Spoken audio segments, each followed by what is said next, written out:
చాలామంది పెద్దలు ఢిల్లీ నుంచి వచ్చారు కనుక ముందు నేను ఇంగ్లీష్లో మాట్లాడతా, తర్వాత తెలుగులో మాట్లాడతా.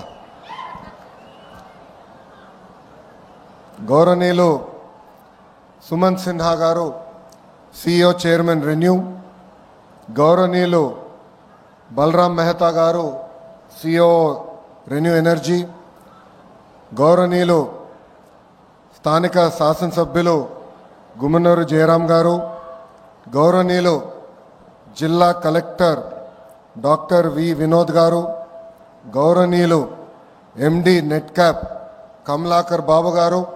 ఇక్కడ చాలామంది అనుకుంటూ ఉంటారు గొట్టుపాటి రవి గారి పేరు మర్చిపోయారు, లొకేషన్ నేను మర్చిపోలా, బెస్ట్ ఫర్ ద లాస్ట్ అని పెట్టా.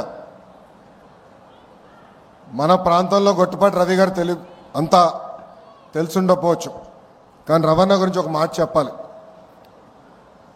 2019 నుంచి 24 వరకు శాసనసభ సాక్షిగా మన నాయకుడిని అవమానించినప్పుడు కానివ్వండి, శాసన మండలిలో అమరావతిని మేమందరం కాపాడడానికి పోరాడినప్పుడు గ్యాలరీలోకి చంద్రబాబు నాయుడు గారు వచ్చి కూర్చున్నారు.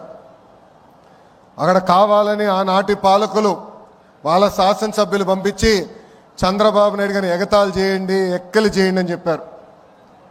ఆనాడు గొట్టుపాటి రవి గారు, గౌరవనీయులు స్వామి గారు, మన అనగాని సత్యప్రసాద్ గారు, ఆనాటి ఉన్న శాసనసభ్యులందరూ బాబు గారు చుట్టూ నిలబడి మమ్మల్ని దాటిన తర్వాతనే చంద్రబాబు నాయుడు గారి దగ్గరికి వెళ్తానని చెప్పిన గొప్ప వ్యక్తి మంత్రివర్యులు గొట్టుపాటి రవికుమార్ గారు.